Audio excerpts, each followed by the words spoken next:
Namo tassa bhagavato arahato samma sambuddhassa. Namo tassa bhagavato arahato samma sambuddhassa. Namo tassa bhagavato arahato samma sambuddhassa. Buddhang dhammang sanghang namasami.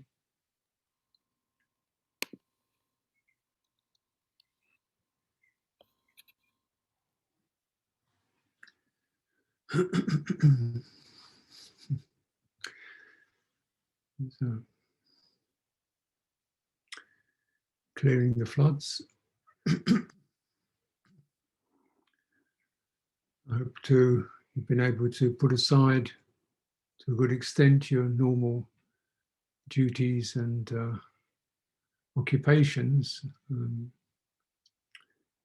because one of the things we do on retreat, and especially about the retreat situation, is we don't follow our own normal actions. We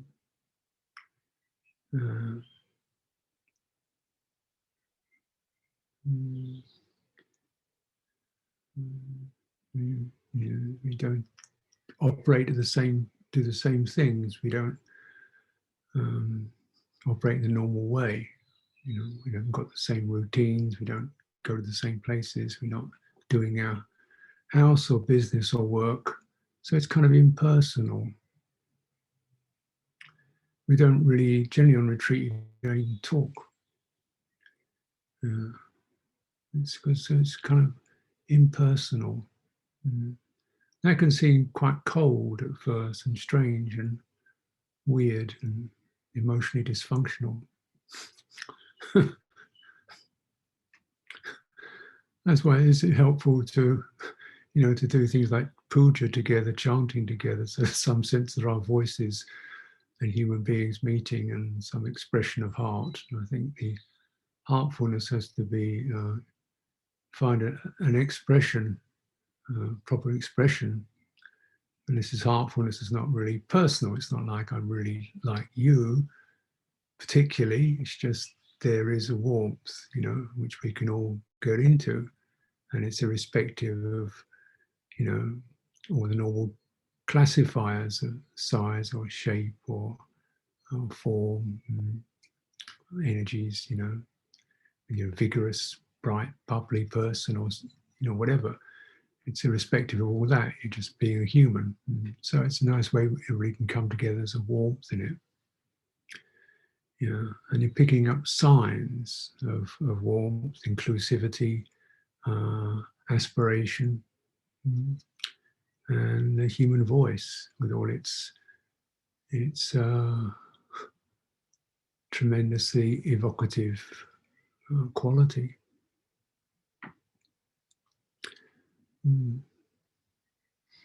This is to do with, apart from anything else, this is to do with the karmic, clearing karma, the karmic flood.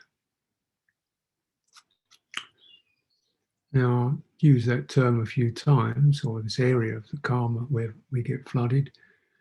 You probably know karma means action, it's what you do. But it also refers to how you're activated, what touches you. So as it said in the sutta, contact is the source of karma. Contact is the source of karma. This is where it begins. Something touches your heart, and you go, oh, and that's where the action starts. This activation is the sankhara, means an activating energy, and that activates. Something touches and it activates. And and as you can imagine, in terms of human chitta, then there's certainly, sensitivities, how we get activated is going to be around love or fear. Are we welcome or not welcome? Are we threatened or safe? That's going to be a very big sensitive area to get activated around. So contact, And then there's kind of what is nourishing and gives us a feeling of plenitude, which is bleak. You know, we feel deprived. And of course, just the presence of other people immediately sets up the comparative. How is she? How are we together? What does he think? How does he feel about me? This kind of stuff is bigger, more powerful than me. Yeah. And so all this stuff starts happening. And it happens on retreats when people are completely silent. People are getting all kinds of issues with each other. And people that don't even know each other, they're still getting issues just because of what this person reminds me of, or the way their body moves, you know, threatening movement. And the person's just walking along, you know. And so for the other person, that's threatening, you know. And they're not making it up. Because the chitta is sensitized, you know, in terms of these fundamental signals, you know, threat, safety, included, excluded, compared, you know, nourished, or starved. You know, these kind of obviously these are very fundamental signals for any sentient creature. And human beings, we're getting those signals no longer from wild animals, but from other people. Yeah. And so we have those fundamental sensitivities, and depending on how our interactions have been in the world, you know, certain these potential sensitivities around threat or welcome. Yeah. Now, people do threaten and do welcome. People do intimidate and dominate and control. And also people don't. They kind of say, please, up to you. Yeah. But, you know, when the citta is experiencing, you know, an imbalance in terms of loss of welcome, you know, an imbalance in terms of, so it's not it's a lot of the time it's not feeling welcome, or it's not feeling appreciated, or is feeling lessened, intimidated, made smaller, left out, something wrong with you, etc. Then those areas become, you could say, inflamed. You've had a good amount of it, so that area of your chitta is pretty sensitive around anything that gives rise to that sign and experience. And somebody says something, and bang, a whole lot flies up because the sound of the voice, you know, the color of the skin, you know, and you look and you think, well, yeah, I can understand that. You know, if you've had that kind of treatment from white people for generations, I can understand why you don't feel that comfortable with me. Understandable. You know, before I even said anything, you know, completely understandable. So this is an aspect of how karma works. Contact impression doesn't mean just something happens, like, you know, the sound hits the ear. That's one kind of contact, which is just ordinary, something happens. The real contact is what the manas faculty, that's the mind, takes that sound and says, oh, that's threat, plops into the chitta. Chitta goes, you know, gets all its buttons pushed. And this is happening considerably around the time, you know. And as if you like, this sort of the history of humanity, you know, social areas, social conditioning. I go into retreat centers and find out, you know, women don't feel safe with men around. You're thinking, you know, and then you find out why.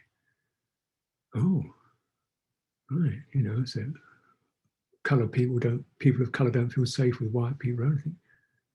Right, yeah, I get it. I think, actually, not many people feel safe with anybody.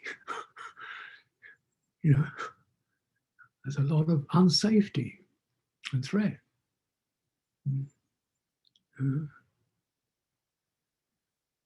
And it's very powerfully enforced in the domain.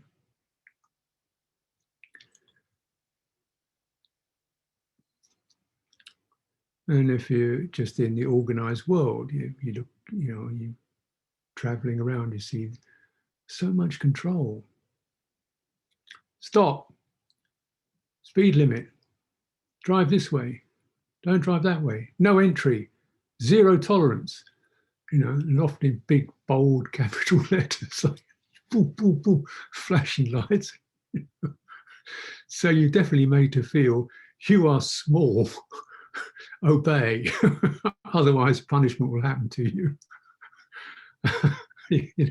You go to an airport security, whenever I go to an airport wearing this, so standard, up against the wall, pat down. I thought this is what so,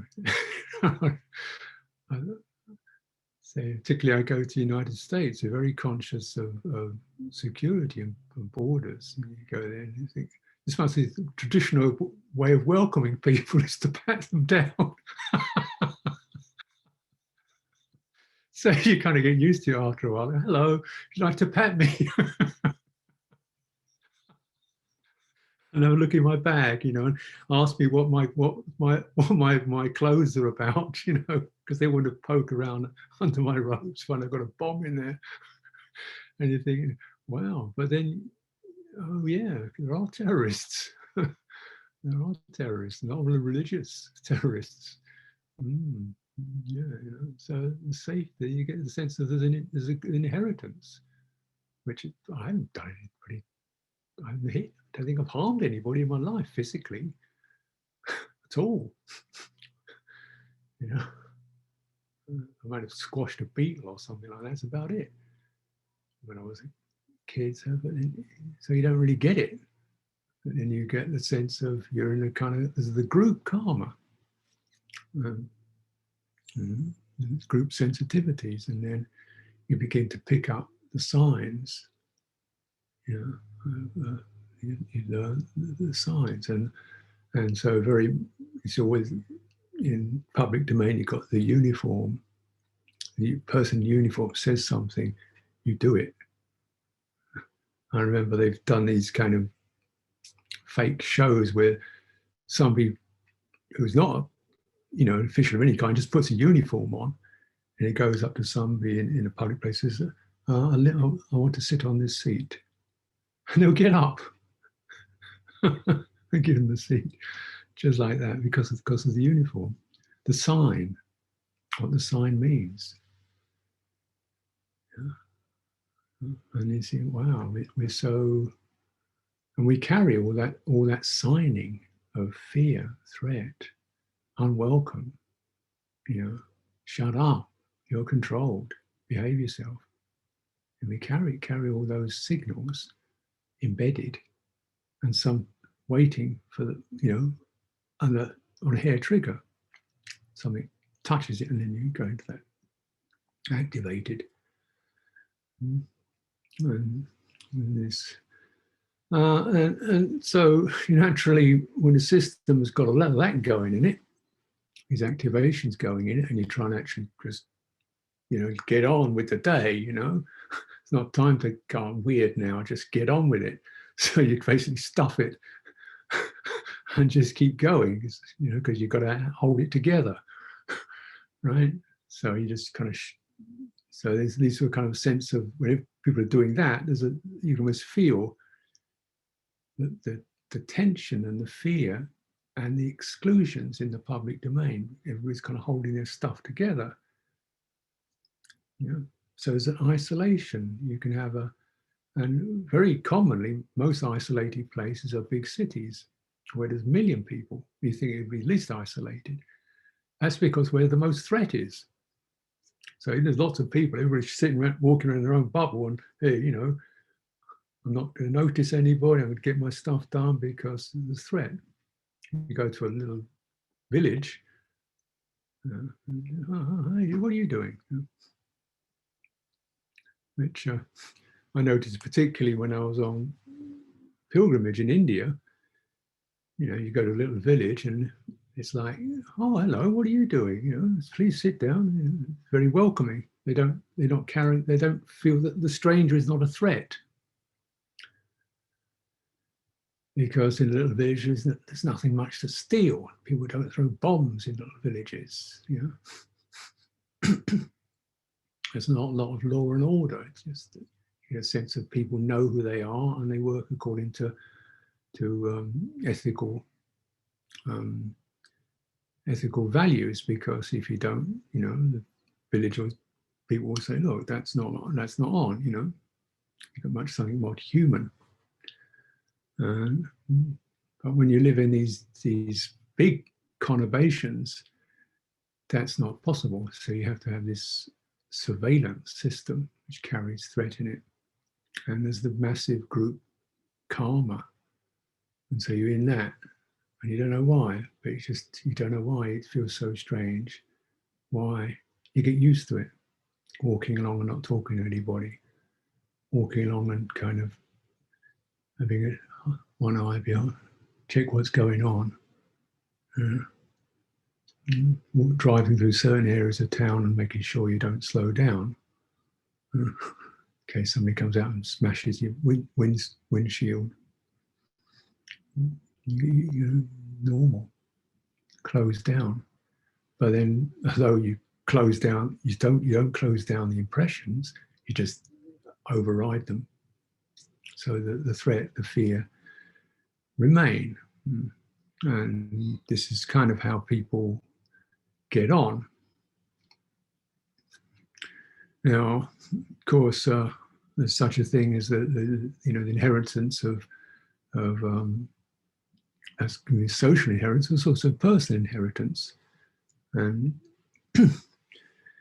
one finds that people carry a huge amount of contact impressions derived from their upbringing, of not feeling welcome, feeling unsafe, being bullied, abused by parents, bullied at school, looked down upon because of their figure or shape or something or the other, or just for no reason at all, just because their father was drunk or the mother was a schizophrenic or something or the other. So they got used to the being abused and dumped and the sins of commission and also the sins of omission. Nobody did anything, just nobody provided much, right? Human warmth. You were always ordered, but not really loved. So then that has effects. We don't, you can find a person doesn't really, they know what the word, well, various interpretations of the word love, erotic or enjoyment, but they don't know love as welcome, be who you are. Don't know that one, which is the most important one. Unfortunately, the one that really counts. The rest of it just comes and goes, But to feel, to get to feel stable and peaceful, you have to feel welcome in life. And so the problem of the person is the person can arise in a situation where they have not been welcome. They've been trained, rather, So those, you see what I mean? The chitta is then highly attuned to signs of not welcome and not attuned to signs of welcome. So when welcome is offered, the person doesn't really get it because they don't have they get the idea, but the body is so conditioned into that it doesn't pick it up.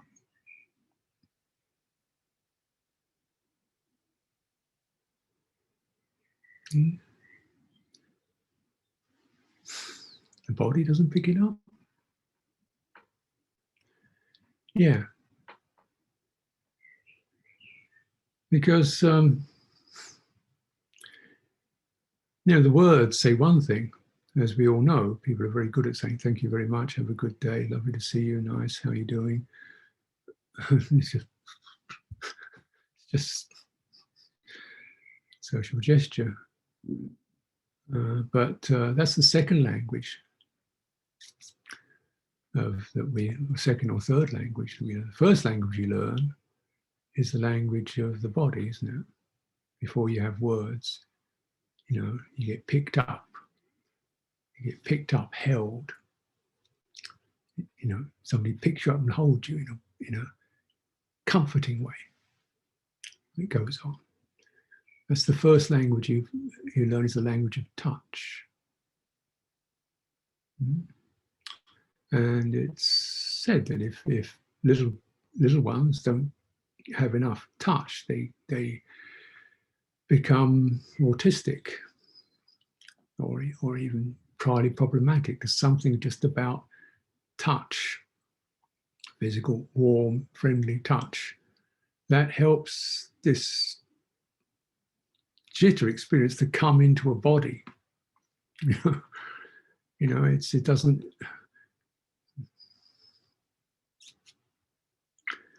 Jitta is not a body. So jitta, awareness, mind, heart, arises, takes birth, and it's a bit of a struggle. Getting conceived, gestated, and born. It's a bit of a struggle, and then you come into this sense of being a separate form. What's that? Because jitta's it's not a separate form. It's always an integrated sensitivity with its environment, right? It's a sensitivity with its environment. And now you're experiencing having edges and boundaries and being something separate, and that takes some doing. So the jitta is looking out for the signs of, where does the safe, how do I get to feel belonging here? Because that's the jitta arises in a relational field of impressions. It hasn't got boundaries. And now we're in something that does have boundaries. So it's very important to notice what's happening in those boundaries. It's got to figure out, how does it fit in with the rest of this stuff that's going on? It's looking at its fingers, going, "What's that thing?" And they're trying to check it out. And that's what these small people do when they're first born. They look at what's going on, and it gets a big smiling face, looks over them and cuddles them. They go, "Oh, that's okay. I'm all right." And so they get the tactile, and they get sound. It's kind of burbling, warm sounds. They don't know language, just mother or father burbles at them. Nice, easy, flowing sound. Okay, that means they get that comfortable, safe. Nothing harsh and abrasive. So they've gradually been introduced into a form in a welcoming mode. You're integrated. You're welcome here, and hopefully.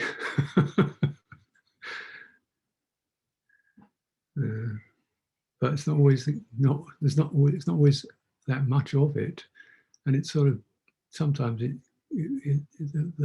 that period stops quickly, and then the person the chitta isn't really integrated into this form. It doesn't feel.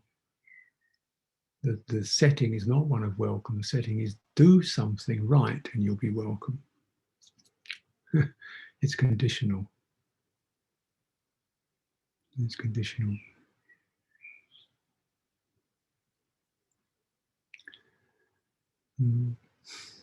What is right? I'll tell you what's right. Okay. That's the beginning of it. I'll tell you. You won't know for yourself. I'll tell you. So then you start, okay, and I'll tell you what's wrong. You're a bad boy. Yeah.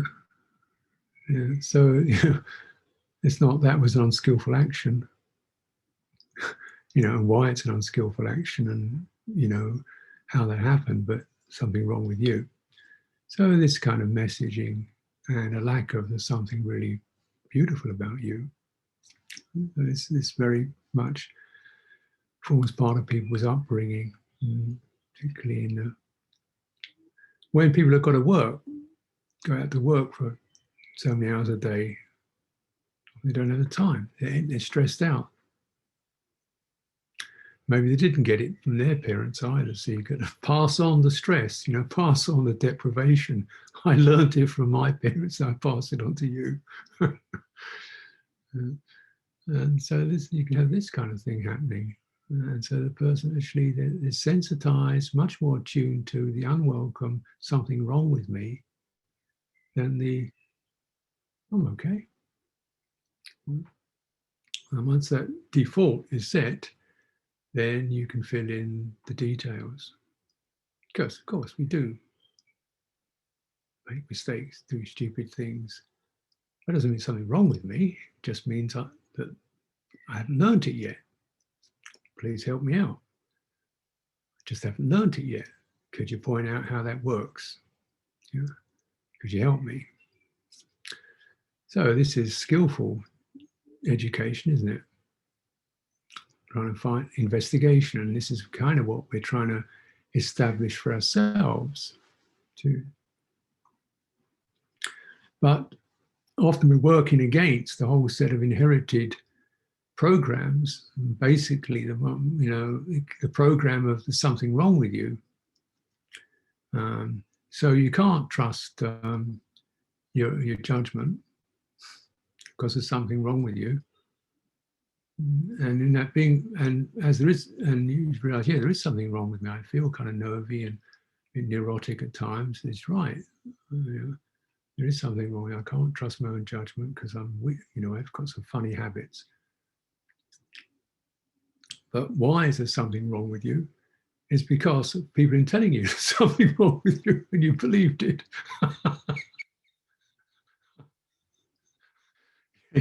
So now you've grown up in a kind of slightly defect, lack of confidence, lack of trust, lack of, and always having to do something immediately and fear of getting it wrong. A lot of fear of getting it wrong. Getting it wrong is disgrace, blame, so forth. And you think, oh, but how are you going to know? How are you going to learn unless you can get it wrong? How are you going to learn? Unless you can get it wrong and go, oh, that's how it is. Yeah. Now I'll try it this way. And there's no, it's navigation. Navigation we're doing, not moral judgment. You're a wrong person. So no, you should have turned left there, or go a bit more slowly, or that kind of language has that sort of effect. Oh, okay, good. No. So it's a very different process. Particularly important to understand when we come around to ethics and refinement of ethics. So you've got the basic precepts, but then you're looking at much more ethical sensitivity. When is my language difficult for you or abusive? I've learned this language. It's not my native language. It's the language I've learned from my tribe. So, you're saying stuff that you don't know how it's going to affect other people. And you're saying things that can have powerful effects on people just because of how they see you. So if I'm seen as an authority figure, then everything I say has got a certain weight and intensity to it that wouldn't be the case if I wasn't seen that way. To me, I'm just saying something. So you start to just get this is a tricky area. A lot of it has to be negotiated. That's what we're in. Just checking in. How is this? How is that? Let me know. I completely understand, that I could be doing something wrong without intending to. How do I find out? And so then you're really learning that externally and then trying to learn it internally, not because I'm fundamentally wrong, but I have not been educated, in a really integrated human way. I've been educated in abstract knowledge and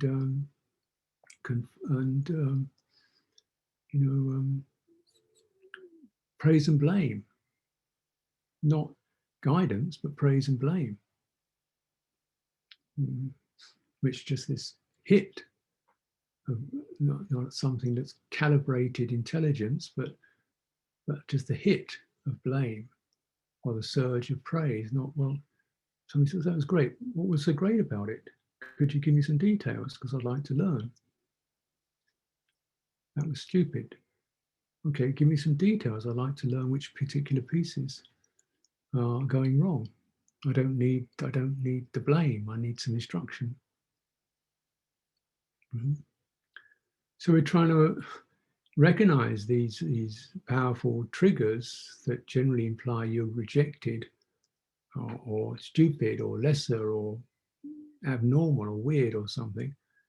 Those triggers, and just relate to human being, one searching for understanding, one who is affected by the experience of other people, profoundly affected by the experience of other people, by the voice tones, by the body language, all these kind of things. And I'm trying to really look into, how do we move out of that? How do we move out of being a flood for other people, out of triggering other people's floods? And how do we move out of being triggered, our own floods being triggered by other people? And how do we move out of sitting privately in our own room and triggering our floods just with a memory and a thought and an attitude? Suddenly you're sitting there and you manage to, the mind manages to concoct a scenario of your own inadequacy out of nothing, or very little. So you look out for the signs, is the reminder. Look out for the signs. You feel the sign of threat, the sign of pressure and urgency. I've got to make it otherwise. Look out for that sign. If I don't do this, I will be. That sign of other people think I am. I'm not welcome here. I'm not good enough. Look out for those signs. And stop. Body. Body says you're welcome. Breathing says you're welcome.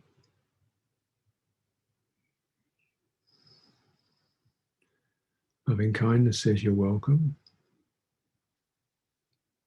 Center, reclaim your chitta. Bring it back. Reclaim your chitta from, take it out of karmic history. It's impossible to work through all the weaves of every event we've had, but the basic triggers. Take your chitta out of that. Body says you're welcome. Why it's so important to cultivate those 4 postures in a way that is not just some technique, but it's your body. Stand, sit, walk as you are. Breathe as you are. But the programming is such that even these things which should be simple, once you say, oh, this is meditation, and it leads to awakening and there's samadhi. Oh, right, I've got to get it right. How do I do it? I'm getting it right. I'm probably not going to. So immediately the tension starts, and urgency and pressure, and the thing system just goes weird because we're getting the signal of got to do, got to perform, got to succeed, and failure, and then of course we get a bit strange, and naturally it doesn't go very well. So you think, proves it. I can't meditate either. Sometimes it's good to forget about this word and just sit there.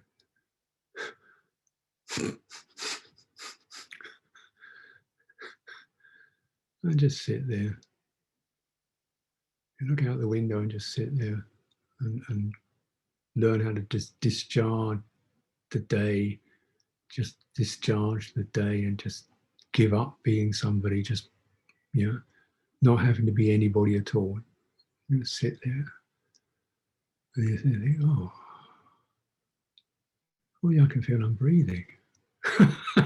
Because so, you know, I think that was the idea when the Buddha taught this. He said, oh, just go somewhere quiet, sit under a tree and sit there and, you know, sit in a nice way so you feel properly grounded and stable, and your canopy of a tree over you, feeling safe and out of the heat and the shade, nobody bothering you, and just be there feeling yourself breathing, which is just so obvious, everybody can do it. It's natural, involuntary action, so you don't have to make anything, just let it happen, be with that.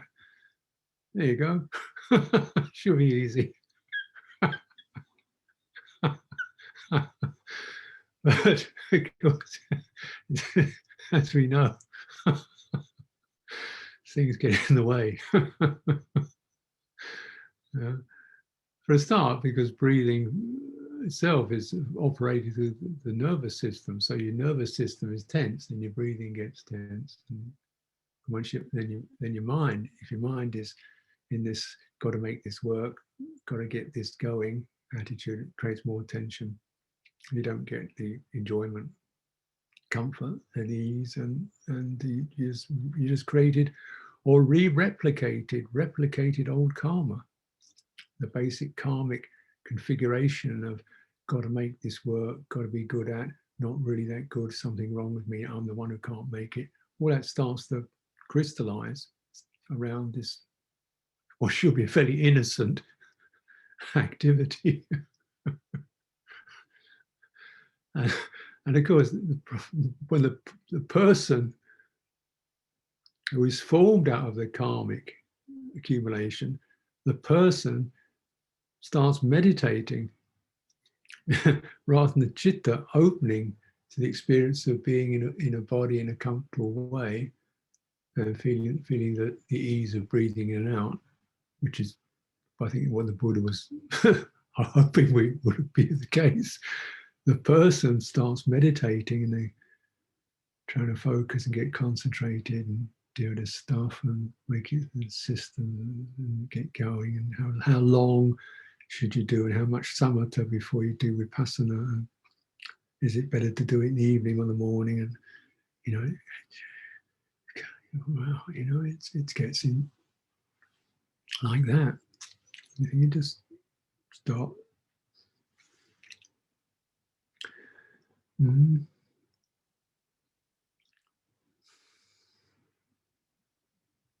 So it's always you know, it's simple. I repeat it, trying to find a safe place and recognize safe places.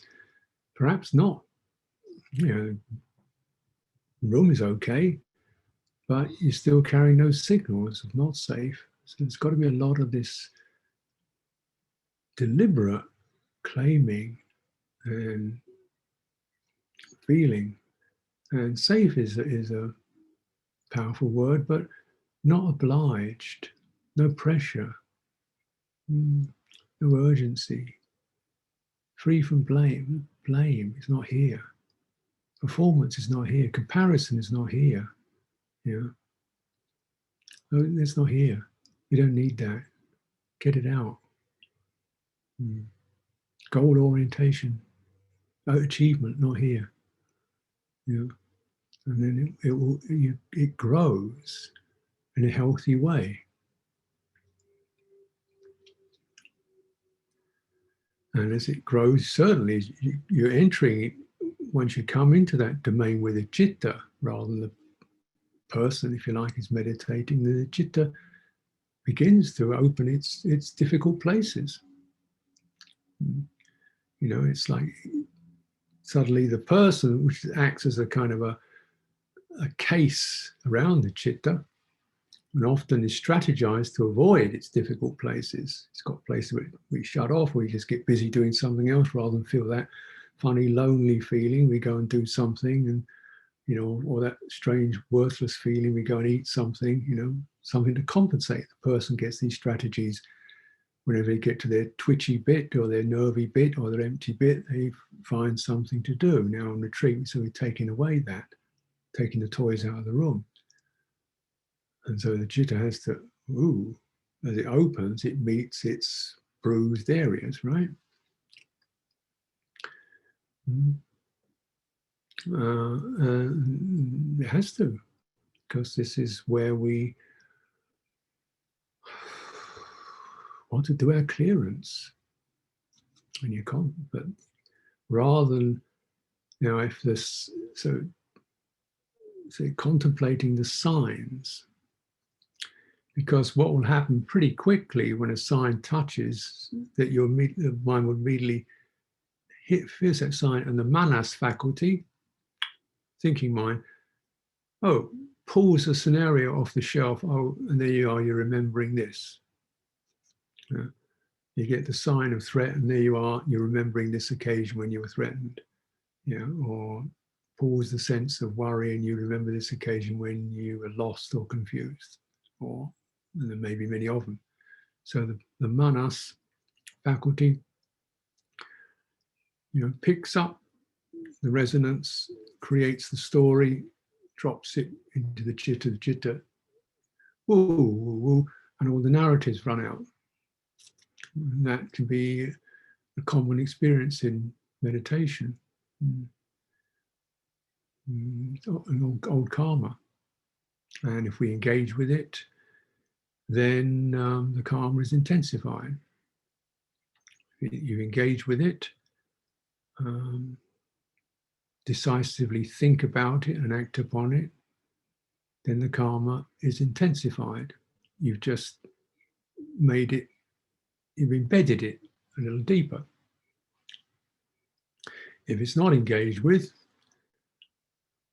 then you've weakened it. So that's very simply the process. When these forms arise, inadequacy, fear, craving, whatever, take the person out of it. Try to, when the scenarios come up, sense, and then go really drop the scenario and just go to the feeling. The felt sense, not just the physical, not just the quality of pleasure or pain, but fundamentally the sankhara, which to remind you again, that's the activation, that's that shimmering, that's that surging. And go to the sanya, which is the sign of, this is the sign of, getting it wrong. This is a sign of nervousness, when you don't need the story. And so you're experiencing that. Can you stand back from that stable presence? Just find your spine, your body. And how is that sign, that sankhara, that sanya is moving and flowing and changing, right? And certainly evoking all kinds of moods and feelings. Now, one strategy is you just step back from it. If you don't engage with it, it will weaken. And the more you do that, the more it will weaken. So you might be doing this for quite a period of time. That's one strategy. Another strategy is meet it with something that counteracts it. So we bring the loving kind, the compassion, kindness, goodwill towards that. Like, this is the sign of agitation. And so you're just like holding a screaming baby, rather than shut up, behave yourself. It's like, this is other things going a bit crazy now. Let's just hold it and give it some bit of touch, bump it up and down and burble at it. That's what works. So we do that figuratively, perhaps. Touch is important. You're not going to hold these things in your hands, but have that same kind of sense of being right up there and feeling it, and with a strong intention that's just not wanting to shut it up, just wanting to be with that comfortably, comforting way. Some things, some experiences, they're not even, you don't even get a picture. So, you just get something in your body goes, ooh, or shimmering, shaking, strange, or even nauseous. Because some experiences, they're not verbal. They don't come out verbally. So a lot of meditation practice, talks about the chattering mind and dealing with the chattering mind. The chattering mind is not really such a big problem. It's why it chatters, chattering to get away from other things. And so we're trying to use our deep attention, yoni somni sikara, to say, what's the source of that? What's the restlessness? What's the urging away? What's the wanting to sometimes just padding? Old songs, old memories, just to have something there to take away that rather lonely, bleak bit. And so try and sympathetically look into the emotion and what's needed there. It's always going to be in the manner of some kind of goodwill, or allowance, equanimity. We don't necessarily have to figure it out why it's like that. When you have a baby crying, you don't say, can you tell me what the problem is? No, that may come, but basically just, do the comforting thing. And now some experience particularly is of a traumatic nature, whereby it's sort of embedded in the body, very strong reflex, and it may not have any words associated with it. It's something that's so acutely painful, the body immediately shuts it down. It doesn't want to know. It's a kind of defense system. So these then, you may feel like certain tensions, or some get sucked, pulled towards these areas in your body, in your embodiment. Maybe everywhere, or a lot of your body, or running up one side, or your face feels strange, or heat, something like that. And these experiences can happen too. Principal guideline is you don't go into them, which again is significant, because that's kind of what the person does. The person goes in and fixes things, but you don't resolve this. The person can't resolve the person, so you can't use the person's methods, which may be to push through or figure out or get it sorted or figure it some way or another. No, the person's strategies don't work because the person is the problem. It's the jitta's movement that works.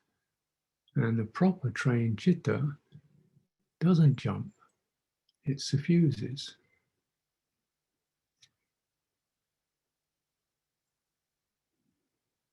It doesn't slam stuff in, it suffuses.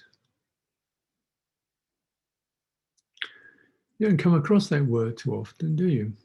Suffuses and pervades. Yet this is one of these phrases in our chanting, pervading the entire world, metta, and in the cultivation of jhana, first jhana, which is even described as concentration. Doesn't even talk about concentration. He says this jhana, which is born of disengagement, you're just stepping back and feeling the sense of simple, stable presence and pleasant, comfortable. From there, one pervades the entire body with the happiness that comes from that disengagement. Pervades. And he uses the image just as someone mixing up soap powder with water in a sponge saturates the sponge with the soap, so there's not one part of that sponge isn't steeped and saturated with this soapy water, right? Even in this case, even like this, one pervades and saturates the entire body, so there's not one pore that is not saturated, steeped with this happiness that comes from disengagement. Mm.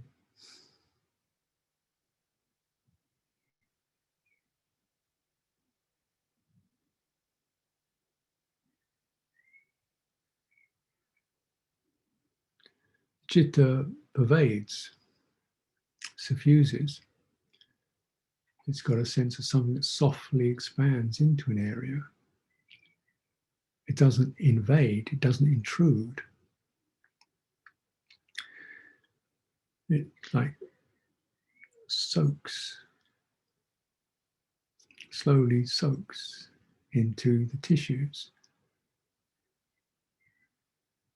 So where there's this nervous tension, or chitta soaks, it's cool, open, no pressure, be as you are, saturates, no pressure, be as you are, warming the entire body. Why does the Buddha say that? If Nibbana is the unconditioned, then what do we do with this body thing?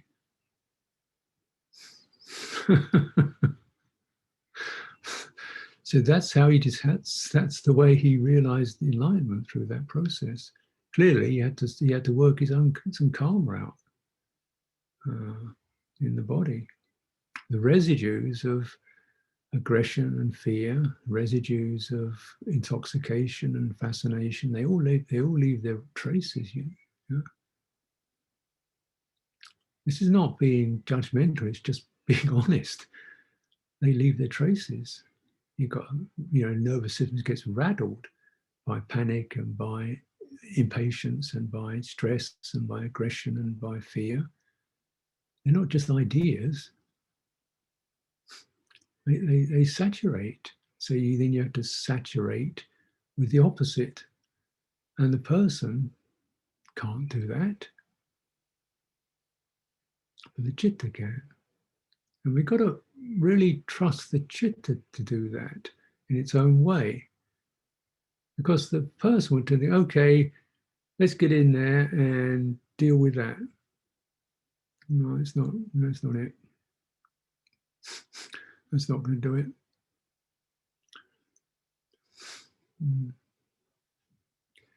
And the real kind of the logic about it, of course, in a way, is logical, that the person is the problem. So when the person approaches the problem intensifies. It's like, here she comes again, here she comes again, the pushy one. And the whole thing seizes up, not letting her in. The person who has accumulated karma, and then sort of developed particular strategies for shutting things out and getting on with life, that carries a particular mark. We become, in a way, our own. The person becomes, strangely enough, almost our own worst enemies. But of course, don't want to take this too intensely, because we're not just a person, we're also a heart. And magnificently, we can, when human beings meet heart to heart, then a lot of these personal fears and issues drop away. It doesn't. It's beautiful to see how these things can be resolved by just people being heartful with each other and honest with each other. But if we come in with it, well, I am this, then Or it's them again, you know. And your own body knows that. Your embodiment is frightened of you because you've been overriding it for the last 25 years. You've been telling it to shut up because you've got to go to work. You've been telling it it's not time for that now. You've been telling it that's inconvenient. You've been telling it you shouldn't be that way. Yeah.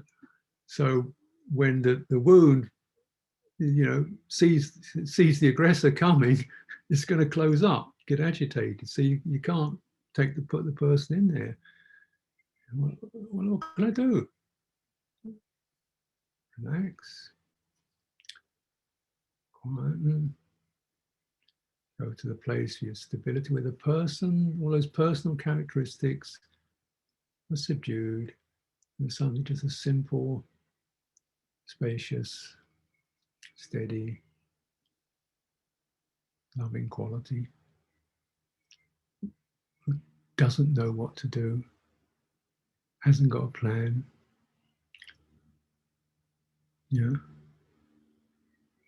It's just the qualities of goodwill, patience. They're just there.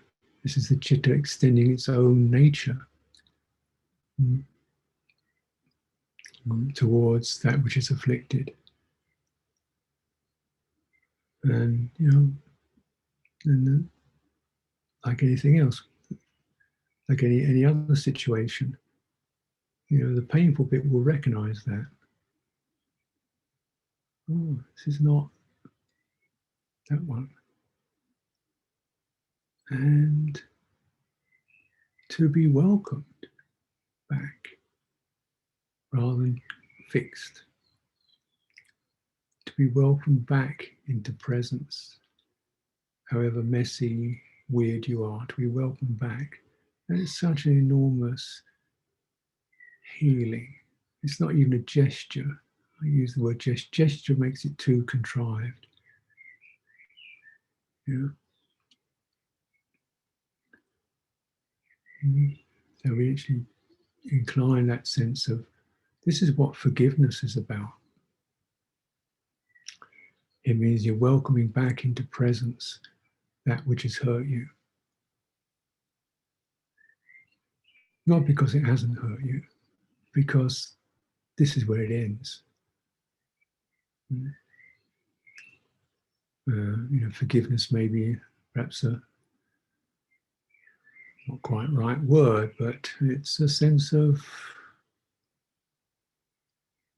meeting in that modest way, without a strategy, a lecture, a should be, a plan, meeting in that simplicity and welcoming back the problematic. And this leads to those energies then start to shift. The hostile energies begin to release. Yeah. Places that are locked up start to melt. Things may seem strange, but you have to trust the process. This is the way we clean out embedded karma. Naturally, we're still all, you know, we can be attuned to threat and fear, and but you know, the more you practice this, those signs themselves begin to dissolve. So the liberated one is called signless. Liberation is the signless deliverance of the heart. The heart doesn't have any signs scribbled all over it. It's released them. It's pure, it's innocent, it's open. It's not carrying these triggering influences. This is when it really has finished.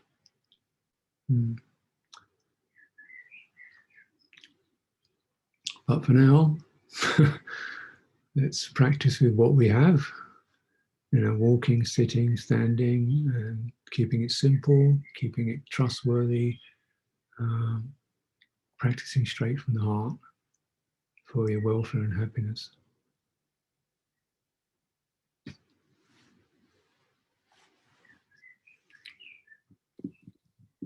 Handamayam dadama kaya sadhu karang dadama se sadhu sadhu sadhu anumodami. Okay, friends, so take some time. We now, have an hour or so of private practice, and perhaps we could get together at another hour, but see what feels right. And it's always to use this framework for what it's meant for, to help and support you, not as some kind of, compulsive regime to conform to. Anyway, I'll be here. I'll be back. I'll be here in about an hour's time, just to sit here, and happy to, if you join me, that would be wonderful. Take care.